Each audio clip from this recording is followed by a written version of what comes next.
Amazing beautiful people, and welcome back to another Kendrick Lamar reaction video. And today we finish the explanation around Mr. Morale and the Big Steppers. My word. My word, man. Yeah, like I always start these reactions in like a good mood, and then by the end of them I'm not in a bad mood. But I'm definitely a little bit less happy. This album has been, my word, there aren't words to describe it. It's incredible. You guys can tell me in the comment section that a bunch of people didn't really like this album when it came out. I have to be honest, I do understand why there might be some, like, I don't know if stigma's the right word, but it is an incredibly difficult listen. Like, it's the hardest one out of every Kendrick album I've heard. But that absolutely does not take away from the brilliance of the album. At least it doesn't for me. If anything, it enhances it, because this is a man who I consider to be quite a strong figure, you know, in the industry, and for him to be so vulnerable and open, if anything, it's surprising, but it's so unbelievably refreshing. And I can't imagine how many people this album helped. Like hearing someone like Kendrick Lamar be so open about their troubles, I can't imagine how much it helped other people. I've really enjoyed the explanation video. It's been fantastic, so I think it's about time we finished it, and then maybe, I don't know, we move on to music videos. What would you guys like to see next? Let me know in the comment section. Don't forget to like, don't forget to subscribe, and check out Tennis Tom as well. Link to his channel is in the description. This was my first time of reaction to the final part of a deep dive into Kendrick Lamar's Mr. Morale and the Big Steppers. Hot plays and ways the mind can't figure out. Hot plays and ways the mind can't. Auntie Diaries starts with this quote: "Sometimes what your heart really wants is not something really that your mind can comprehend just yet." And this is most likely linked to gender dysphoria. Basically, when someone feels their gender identity is different than the one assigned at birth. And this is fitting because this song is about Kendrick's lifelong relationship with two of his family members who are transgender. This is how we conceptualize human beings. This story starts with Kendrick as a young kid learning about the fact his aunt transitioned. My auntie is a man now. I think I'm old enough to understand now. When saying, "I think I'm old enough to understand now," notice that there's still uncertainty, but we learn later in this first verse that as a second grader, he doesn't really understand yet. It first starts with his relative being introduced with characteristics that are all manly, at least from Kendrick's eyes as a kid.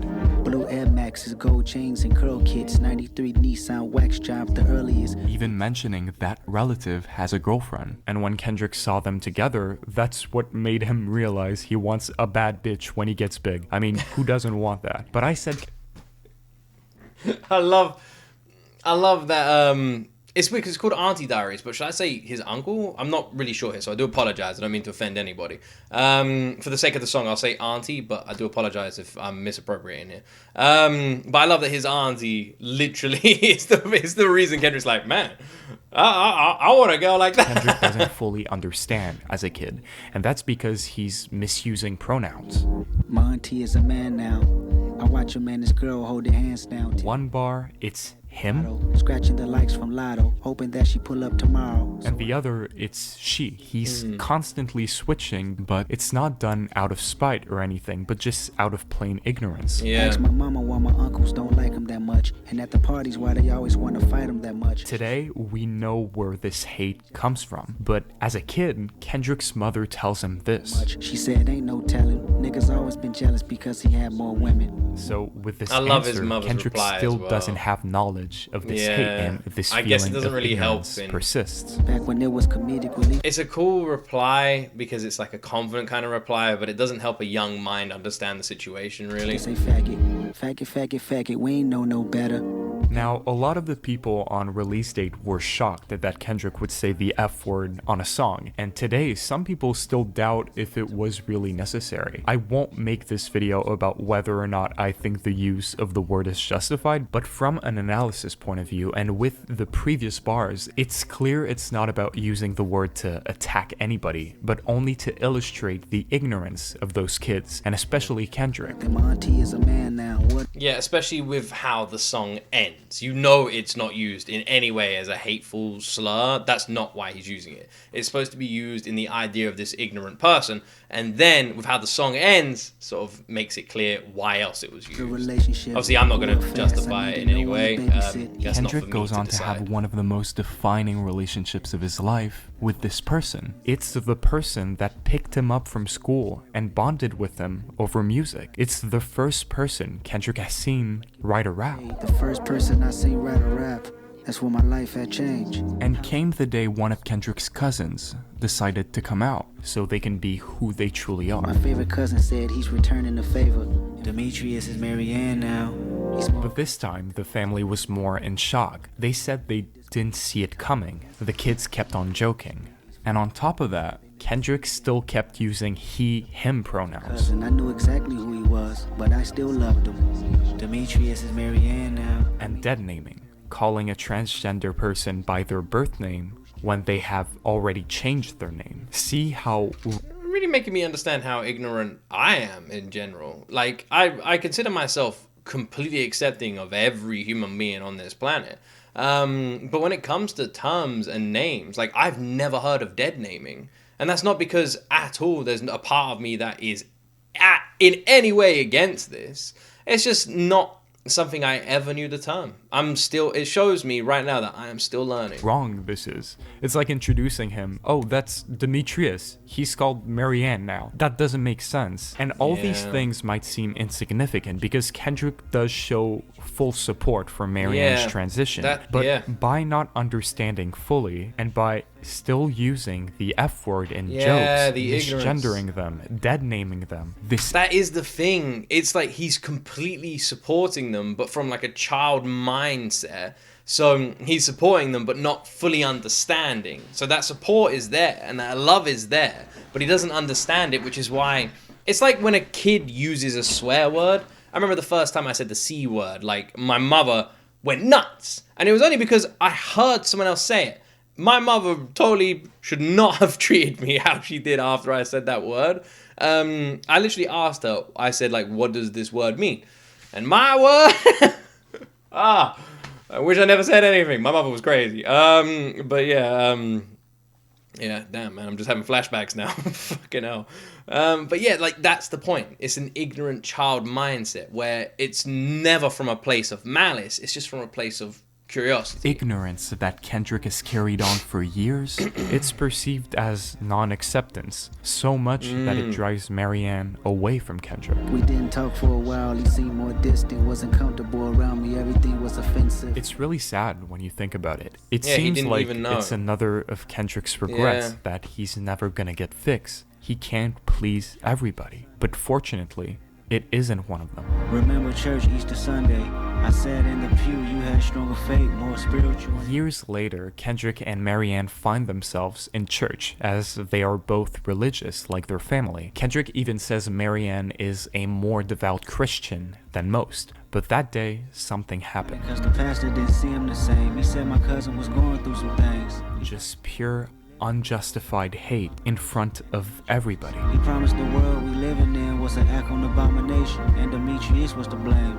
Marianne, being very devout, just didn't know what to do, because it was the words of the preacher. Marianne could have said something, but decided not to. Until he singled you out to prove his point, saying, Demetrius is Marianne now. But seeing Marianne being hurt like this in front of everybody made Kendrick... He literally realized the second the pastor said the same thing that Kendrick had been saying, even though Kendrick was supportive in his mind, he didn't realize that that support had like a little asterisk on it. And the second he heard the same words he was using to, in his mind, be supportive, used in a derogatory sense, he realized that what he was using the entire time was derogatory. That's actually mind-blowing.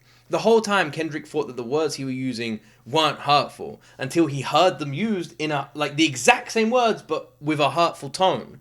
Simply changing the meaning behind the words, that's insane. It's insane. Actually stand up and directly confront the preacher. I said, Mr. Preacher Man, should we love thy neighbor? The laws of the land of the heart, what's greater? In the Bible, Matthew 22:39 says, love your neighbor as yourself. Kendrick says, why should that apply to every one of us except Marianne, when Marianne's been more devout than anybody else? That's when you looked at me and smiled, said thank you. The day I chose humanity over religion. And for the rest of the song, Kendrick stops dead-naming Marianne, stops using he/him pronouns, and that whole story makes him realize he values more his family and morals than religion. And later on, Kendrick ends up having a conversation with Marianne. Different. See, I was taught words was nothing more than a sound if ever they was pronounced without any intentions. About what Kendrick was taught in his youth. That same Exactly. That's the thing. Without the intention behind it, he just assumed that these words had no weight to them. The problem is, not everyone knows that intention, and words can still hurt even if the intention isn't there. But that was what he taught, and he thought that was right until he saw that. He saw that. My God, watching this video, oh my word. Oh my word. words with no intentions as a joke was okay, and Marianne instantly disagrees. And Marianne then makes an interesting analogy on why it was and always will be wrong. Every second you challenged the shit I was kicking, reminded me about a show I did out the city. By bringing up that show Kendrick did when he brings a white girl on stage to sing Mad City with him, and she says the N-word multiple times. That time I brought a fan on stage to rap, but disapproved a word that she couldn't say with me. Marianne says, well, switch positions on that. Did that girl say it with bad intentions? Faggot, faggot, faggot, we can say it together, but only if you let a white girl say nigga. We can hurt people and inflict them trauma while not being aware of it in the slightest. And It's absolutely amazing how this song lays out so much.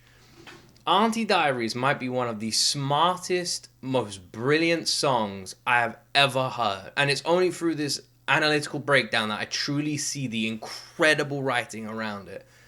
The highlight, because I'm probably guilty of this now. I mean, even at the beginning of this reaction, like I don't know. And it's that ignorance through not knowing that can cause that hurt. And that's why I said we're all still learning.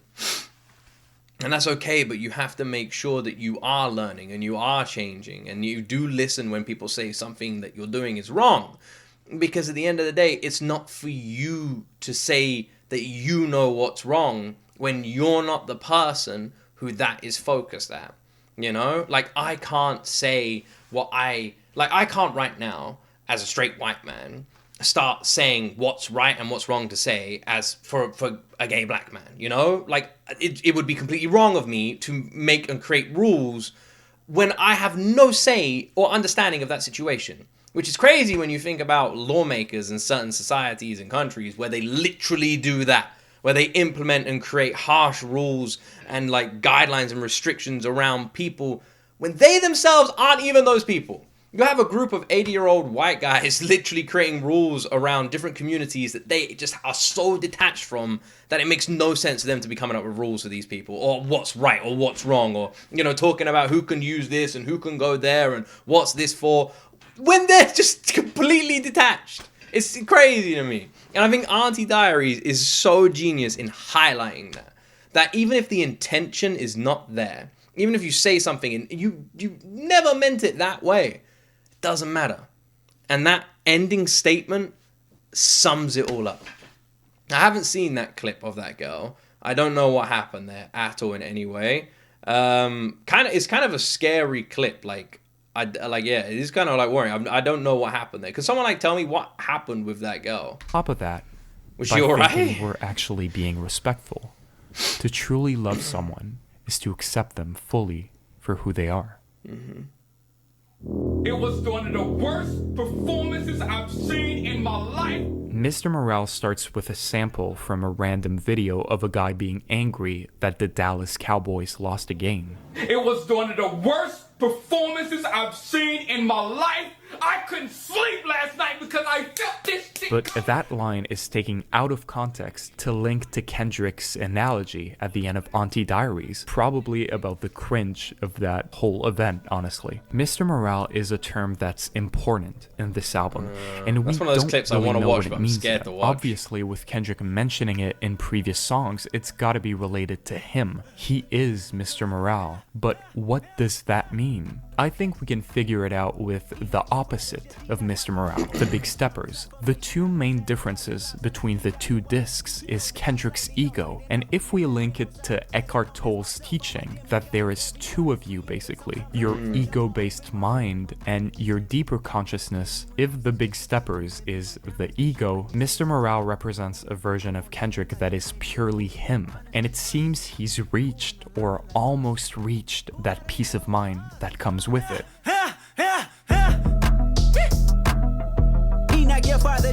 Each of the two verses on the track are like Kendrick is talking to his kids, the first one talking to his son Enoch specifically. You should know that I'm slightly off fighting off demons that been outside. Better known as myself, I'm a demigod. Which kind of goes full I had no idea circle that this on was that directed line to his from children. Die Hard. In fact, he wasn't too late to set his demon straight, and that's what he intends on doing for good. Shit on my mind and it's heavy. Tell you in pieces 'cause it's way too heavy. I feel like it's been so long. We've waited for Kendrick to heal, but he's been doing it slowly, piece by piece. Remember that quote from Eckhart, when people were asking how they can reach the point where they're happy just sitting on a bench in the park? Well, they already have that. It's just the mind is making too much noise. Kendrick needed the time, but that's what he did. He got rid of the noise step by step, getting closer to that half-remembered memory. Uzi, your father's in deep meditation. My spirit's awakened, my brain is asleep. Here Kendrick makes another reference to It's actually crazy when you think that the song Mr. Morale is about his like spiritual awakening, you know, his mind becoming more in tune. I mean, he says his brain is asleep but his spirit's awakened, and that's the point. That sentence is exactly what all of this is about. But the song itself was kind of rapid and fast paced. It feels way more like manic than what the song is actually about. And the song is about that simple line. He's awakening his spirit, but he's sending his brain to sleep, you know? All of those thoughts, all of those noise, all of those people, he's tuning it all out. He's switching it all off, but his spirit is taking over. Eckhart's teachings, separating the spirit from the brain, the consciousness from the mind. With all the noise and regrets out of his head, he begins thinking, and it all comes back to something we've heard many times on the album: generational trauma, but specifically in Black families. We've heard about generational trauma before on this album, and it impacts primarily those from marginalized, impoverished, and systematically disadvantaged groups. My mother abused young, like all other mothers back where we from. What you know about black trauma, heffing is kicking back is another genre. What if it wasn't just ego that kept Kendrick from embracing therapy? There was fear, be afraid, and it somehow all ties back to the abuse his mother suffered. This song is also where we learn another pretty famous teaching from Eckhart, the pain. I honestly cannot imagine what that must be like for a person. Like, I can't. I truly can't. I can't imagine what it must be like to like look at your past, go down your family tree and hear all those stories, and I can't. It's something I will never be able to understand in any regard. I'm so far from it. Like, there's no way of me ever understanding it. All I have is just heartbreak for anyone that feels that kind of pain through their family. Like I said, I cannot imagine what that must be like for a person. Like Kendrick carrying that around, thinking that in your mind. It feels like something you could just never let go. And that pain is something Kendrick's had to try and learn to let go.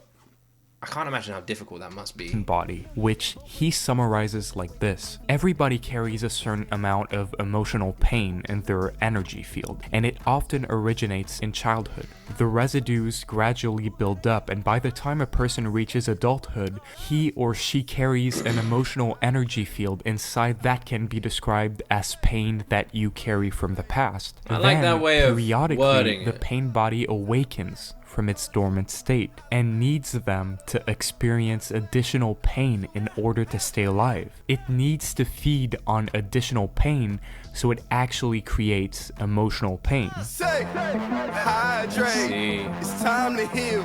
Say. So if that's the source of Kendrick's emotional pain, what triggered it? People get taken over by this pain body. When did this pain body awaken? Where did all this pain come from? It needs to periodically feed on more unhappiness.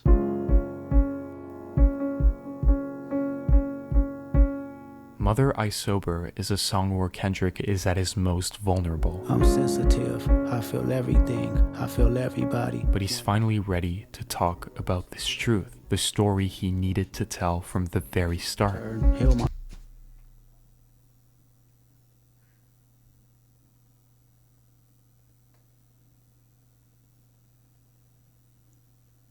I don't know if I'm ready again, man. I knew this batch was going to be a hard one. It's got some of the hardest songs on this entire album.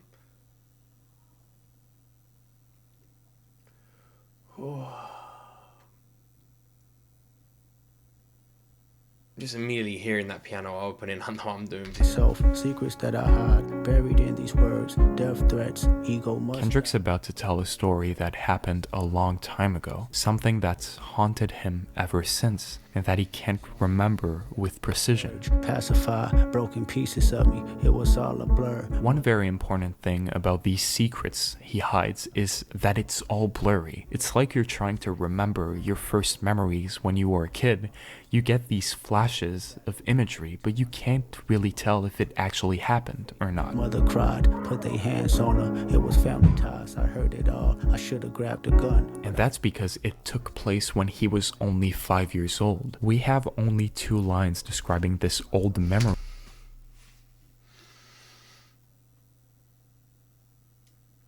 You know, it really messes me up. My oldest son is 5. He is the sweetest kid in the world. Just happy little cheeky bum, you know. Always up to mischief, but just got such a good heart on him. I'm so proud of him. And I cannot imagine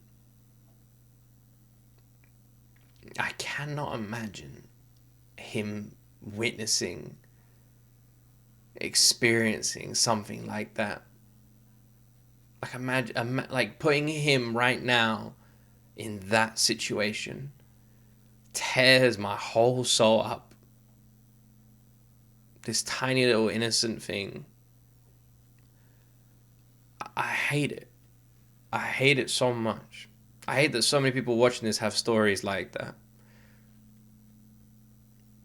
I hate it. I hate it so much. But Kendrick remembers her mother suffering abuse and hearing it all. He also says it was family ties, perhaps saying that the abuser was a relative to the family. I still feel it weighing on my heart, my first tough decision in the shadows clinging to my... And Kendrick regrets deeply that he couldn't do anything. Looking back on it now, he would have killed that abuser to protect his mother. My mother's mother followed me for years in her afterlife. But his mother's trauma is like weight for Kendrick. Life staring at me on back of some buses. I wake up at night. Because he feels shame for not being able to intervene, but also by feeling all his ancestors watch as it unfolds. And that's the thing he grieved over for all this time. The fact of being a witness to a terrible thing and not being able to do anything about it. Traded in my tears for a Range Rover transformation. You ain't felt grief till you felt it. He'd do anything to avenge her mother's pain.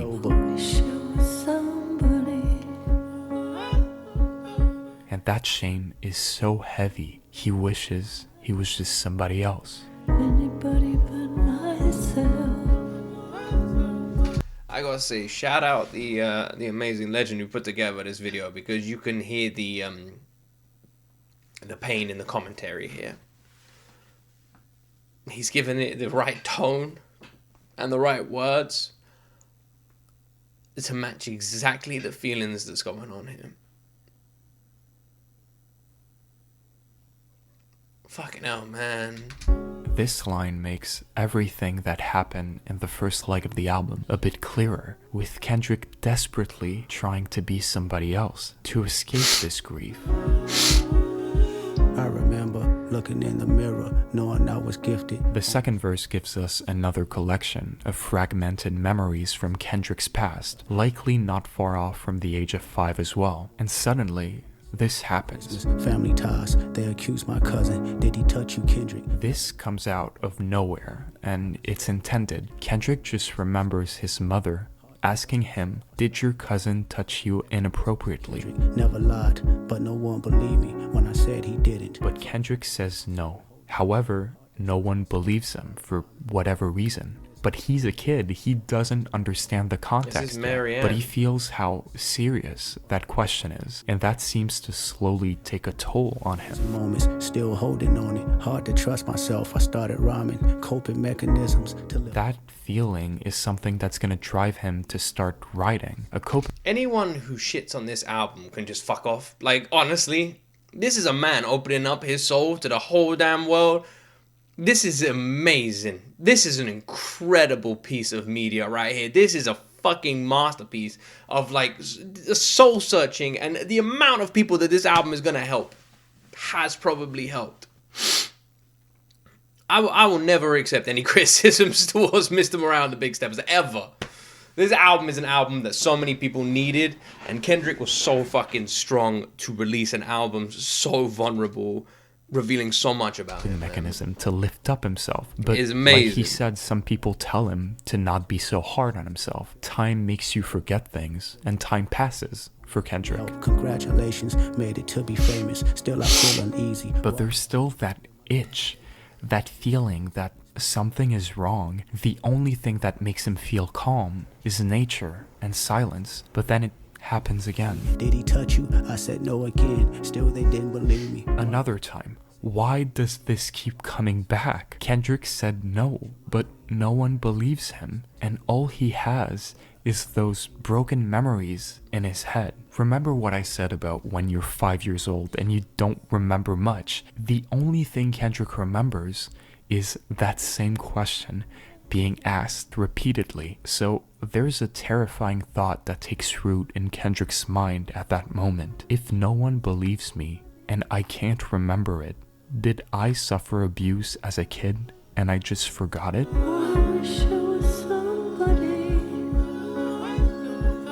I can't stress how terrifying that thought is. Could you?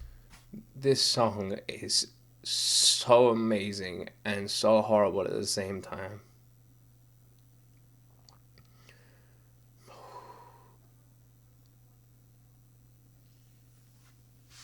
Fucking hell, guys. Imagine what it would feel like if you put yourself in Kendrick's place. It's so terrifying to think about. Even though he's sure nothing happened, it's that doubt that's caused just from a question. And that doubt explains everything that follows. Lustful nature that I failed to mention, insecurities that I project sleeping with other women. Kendrick previously told us that the reason for why he was sleeping with other women was retaliation against the horrors that previous generations of his family endured. Where it started we learn here, it's actually the insecurities Kendrick developed that made him addicted to sex, like he says. I found this in a random comment and I thought it was so interesting. Since Kendrick was only... Let's read this then. So initially when I listened to the song, I thought that this was the case. However, after listening to it more and more, I think it was a constant questioning by his mum that actually caused the trauma. Since Kendrick was only 5 at the time, he can't be too certain if the inappropriate touching did not occur. Therefore, he is left to question himself throughout his adolescence and grows up to be misogynistic. So he looks to reclaim his manhood by having so much...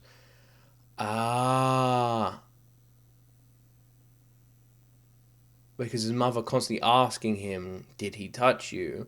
Kendrick started questioning it because no one believed him. Like, it must have happened. If no one believes me and all these people are close to me, it must have happened. And then there's like a pride thing there, you know? Got to get your manhood back. Can't have that being something that's like looming over you. So it's a retaliation. Fucking hell, that's a good theory. A random comment, and I thought it was so interesting. Feels weird Since saying Kendrick it's a good was theory only considering how 5 messed at the up the whole time, thing he is. can't be too certain that the inappropriate touching did not occur. Therefore, he is left to question himself throughout his adolescence and grows to be misogynistic. So he looks to reclaim his manhood by having as much sex as he possibly can. But it goes even deeper than just sex. These insecurities needed to be coped with. That's why Kendrick built a barrier, a perfect reflection. The rapper that we know, who's gonna save everybody with his music. When he's hurt, the pure soul I know, I found her in the kitchen. His actions with other women had hurt her deeply. Broke me down, she looked me in my eyes. Is there an addiction? I said no, but this time I lied. He lied because he didn't think it could be fixed.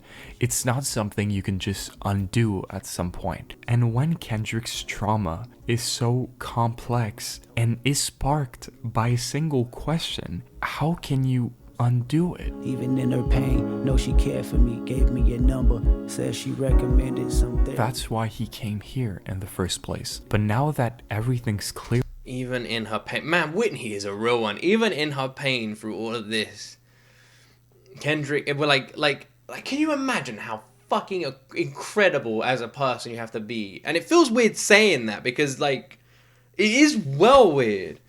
But for your partner to come to you like this, and then your reaction is an addiction, you need help, go to this number.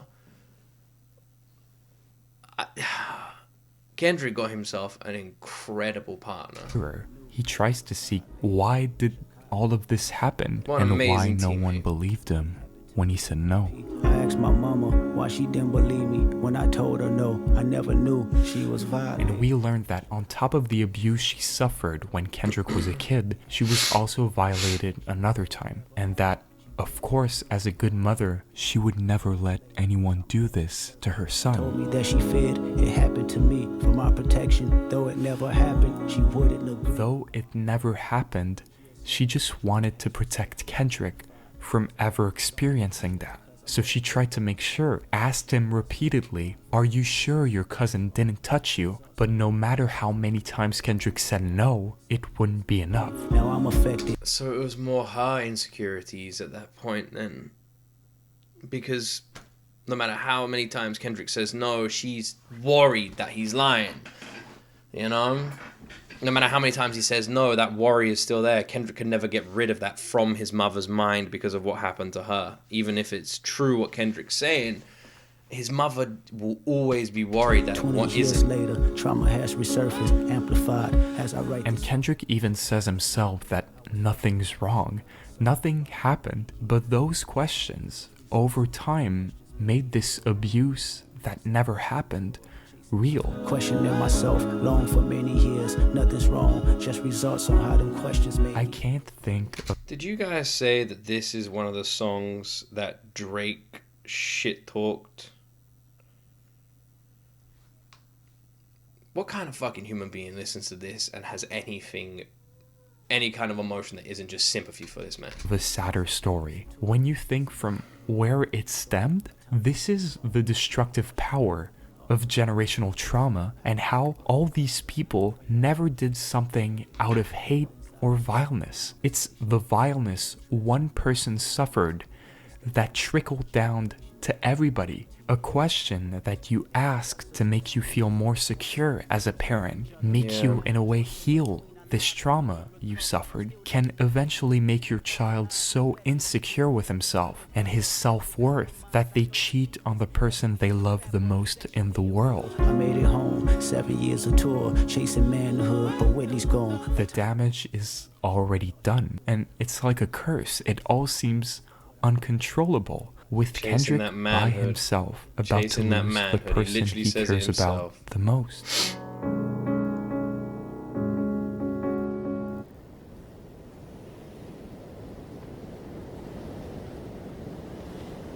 There might not be a way to save what's been lost, but there could be a way to prevent what could be. The children, if anything can still be saved, it's them, right? If the trauma trickled down uncontrollably, generation the after end, I forgot generation, about the there end. might be a way to stop it while you're aware of it. If there could be a way to stop the bleed, maybe he can save his kids before it happens to them. Track of conversation not being addressed in black families, the devastation haunting. It's bigger than just Kendrick's family. It affects other black families, and he says it all goes back to slavery. They raped our mothers, then they raped our sisters, then they made us watch, then made us rape each other. Psychotic. That fear trickled down through time. It didn't go away. They made them turn this evil against themselves. I know the secrets. Every other rapper sexually abused. I see them daily. It goes even further than just a story. There are studies showing this. Too often, the idea of young black boys as sexually aggressive or criminally assaultive displaces the idea they can be victims at all. Findings indicate that black males are uniquely at risk for sexual impropriety and statutory rape. This is not talked about. Whenever his uncle had to walk him from school, his anger grows deep in misogyny. And in I don't think I've said anything for the last like 5 minutes, man.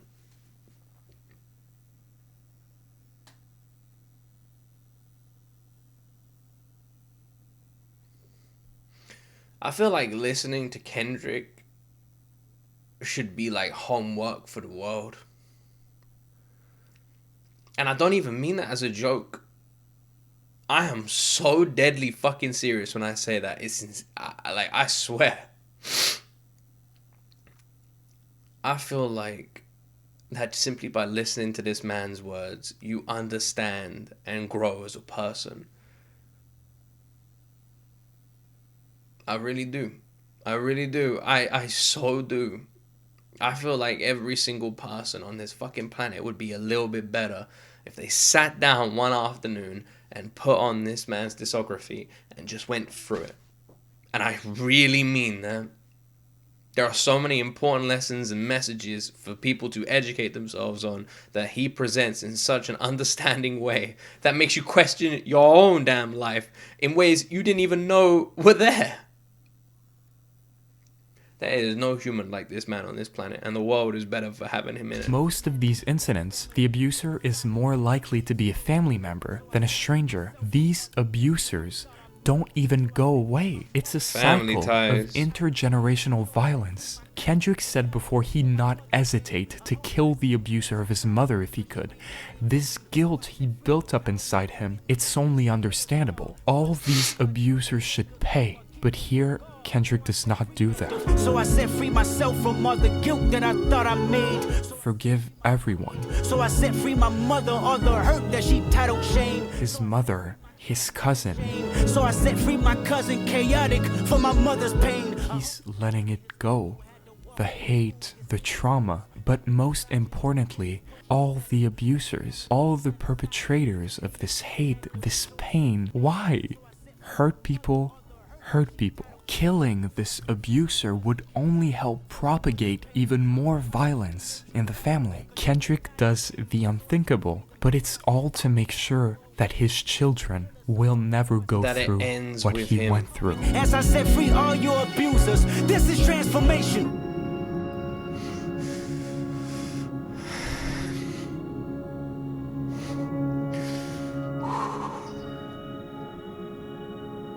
God, Jesus, this is fucking goosebumps, man. You did it. I'm proud of you. But he doesn't have to go through this alone anymore. You broke a generational curse. After all the bad things he's done, he still broke this curse. Say thank you, Dad. Thank you, Daddy. Thank you, Mommy. Found peace, and perhaps helped others by doing so. Mr. Morale.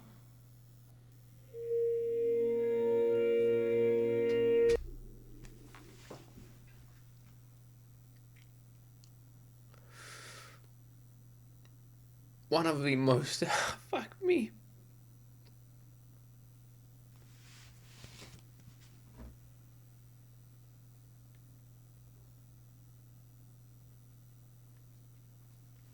One of the most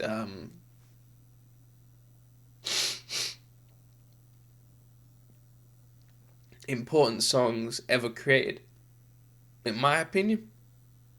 not just Kendrick's.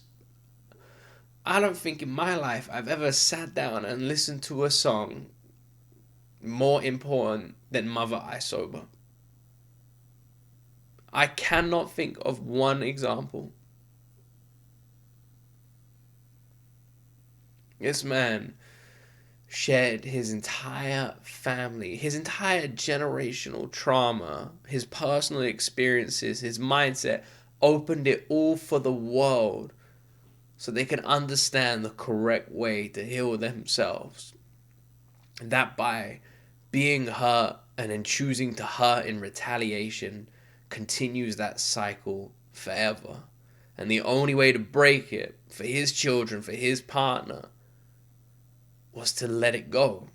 One of the hardest things a person can ever do. Let go something that's been done against them. When they're in the right, when they've been wronged, let it go. And he just showed everyone how to do it.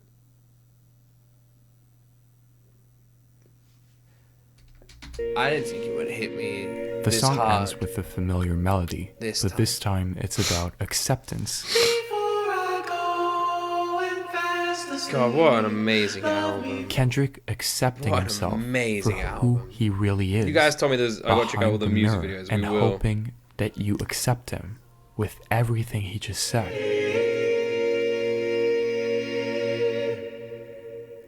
I choose me.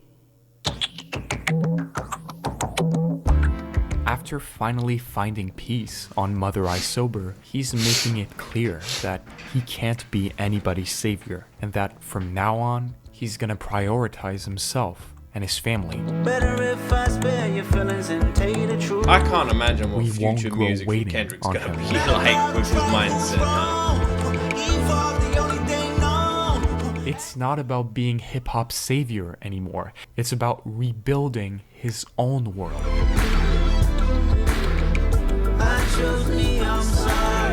He can't have the weight of healing everybody on his shoulders anymore, because even though he broke the generational curse for his kids, he still has work to do. Baby, I just had a baby, you know she need me. Working on myself and counseling is not easy. Because this album is just one part of the journey. There is still work to do and relationships to fix. Fucking hell, and this album's Kendrick amazing. being free now, This album's he's more dedicated insane. than This ever album is to do that. another Do level, yourself man. a favor and get a mirror that mirror grievance. Then point it at me so the reflection can mirror freedom. But don't you think there's still that slight feeling that there's something we've missed? Kendrick still hints at one last thing. Throughout this video, there were connections that were made between songs, similarities that aren't really explained. Like this bar. Kendrick is not grieving on Mirror. In fact, it's the opposite. But he was grieving on United in Grief. And that's when you realize these songs, United in Grief and Mirror, kind of reflect on one another in the same way that Kendrick's ego reflects his deeper consciousness. On one side, he's grieving over what we learned to be guilt and shame, and on the other, he's free. This bar is our clue that there is something greater happening throughout both albums. It's all tied to the mirror. Both sides of Mr. Morale and the Big Steppers are reflections. The whole thing is a mirror. If you fold it on itself, the whole thing is a reflection. Let's try it, for instance. We already see things align. The two only interludes on the album are perfectly aligned along with the two title tracks. Mr. Morale and the Big Steppers are reflections. But if we go song by song, what about N95 and Mother I Sober? N95's main message can be summarized into one sentence. Take your lies, your facade, your costume off. Show me who you really are. It's Kendrick pressuring everyone else to tell the truth except for himself. On Mother I Sober, it's the reflection. Shit. It's the opposite.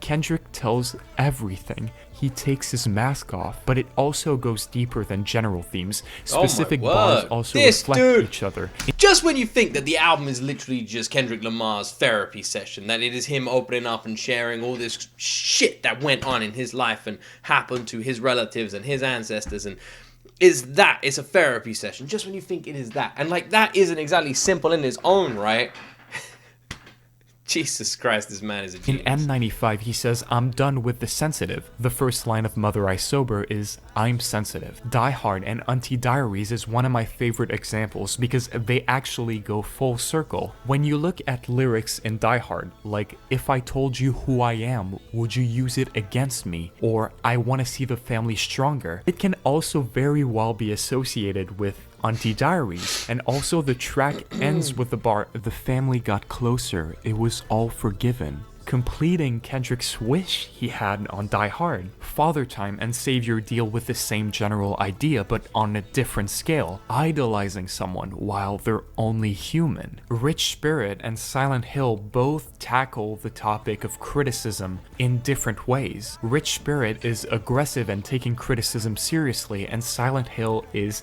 getting away from that and pushing it away. If you remember too, there's also these two weird lines where Kendrick takes his daughter to school and picks his daughter up later on. This is not a coincidence. This is a mirror. We Cry Together and Crown are direct responses to each other. While there's a heavy fight on We Cry Together, Crown is a response to all that. Kendrick saying love can change with the seasons, and Purple Hearts and Count Me Out are the two closest points where Kendrick talks to his reflection. Count Me Out is such an amazing song. Mr. Morale is like a tree. It's a story that branches off in many different ways, and we get to see all these themes, these ideas interact together that all revolve around the abuse that one person suffered. It's like a small rock on a mountain that triggers a whole avalanche. And I think there's really something to learn here about the impact of our actions on other people. We could think that by doing something, we're doing right. But that's the thing as well. This entire album is literally looking at the idea of an action and a consequence, but the intention behind that action. How many times you hear people say, that wasn't my intention, that's not what I meant, I didn't say that with those intentions, you know? And I'll be honest, most of the time when people say that, I just accept it. I'm like, well, they didn't have the intention, so they're fine. That's literally what Kendrick said. That's kind of like how we were raised. Shit, man. Always learning, huh? Little action could impact the life of someone else so negatively that they develop insecurities, and it changes the root of who they are. Even if it's just asking a question a few times, that's what's blowing my mind on this album. Which ultimately brings us to my final point.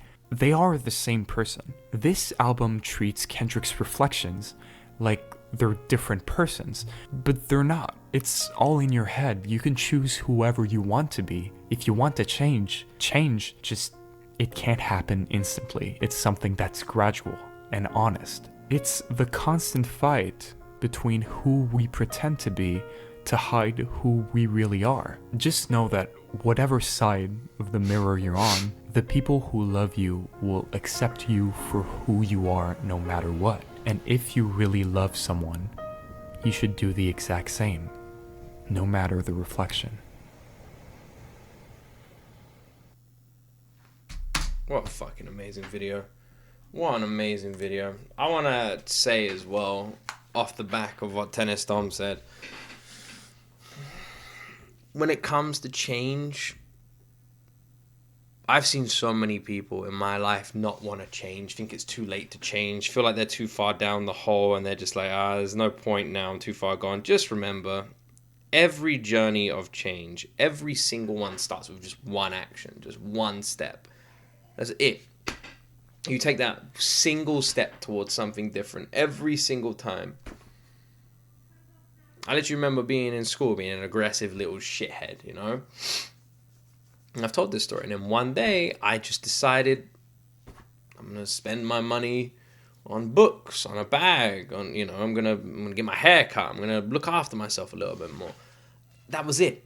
Simple actions, you know? I prioritized my education over going out and drinking. Like, I was like, this is more important, you know? This is better for me. And I think that's also what like Kendrick sort of ends on there. I chose me. Sometimes we have to be a little bit selfish. Sometimes we have to choose us. We can't help anybody if we are not in a position to help anybody.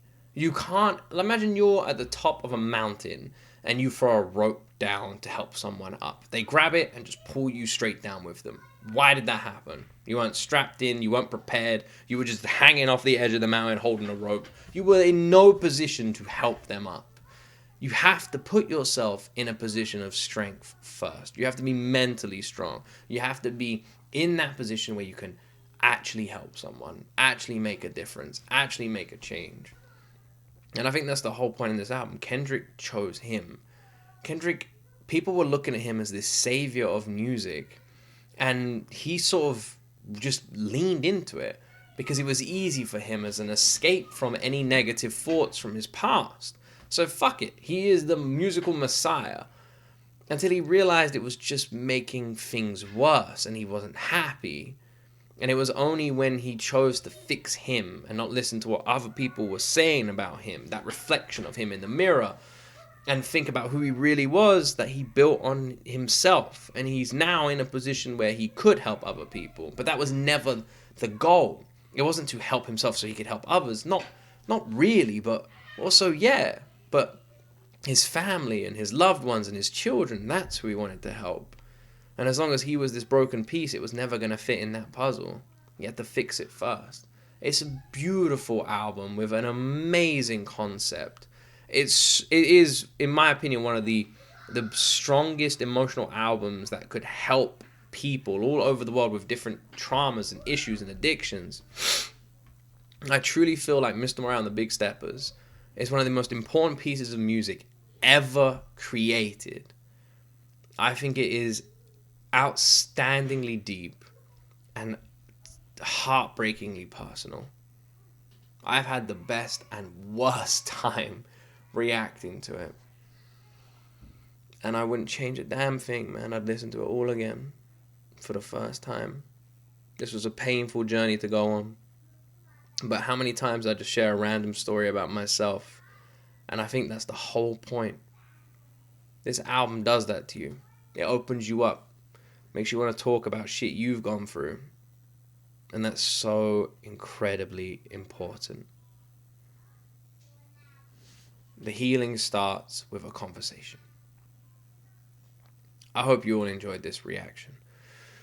Thank you so much for watching. Don't forget to like and subscribe to support the Kendrick Lamar journey. And make sure you go check out Tennis Tom. His videos are amazing. I'll leave a link to his channel in the description. Alright, I'm going to go and try and recover from this before I record some more videos. Thank you so much for watching. Have yourself an amazing day. Maybe tomorrow we'll check out some Tyler, the Creator. Stay tuned. And as always, my friends, you will see me in the next video.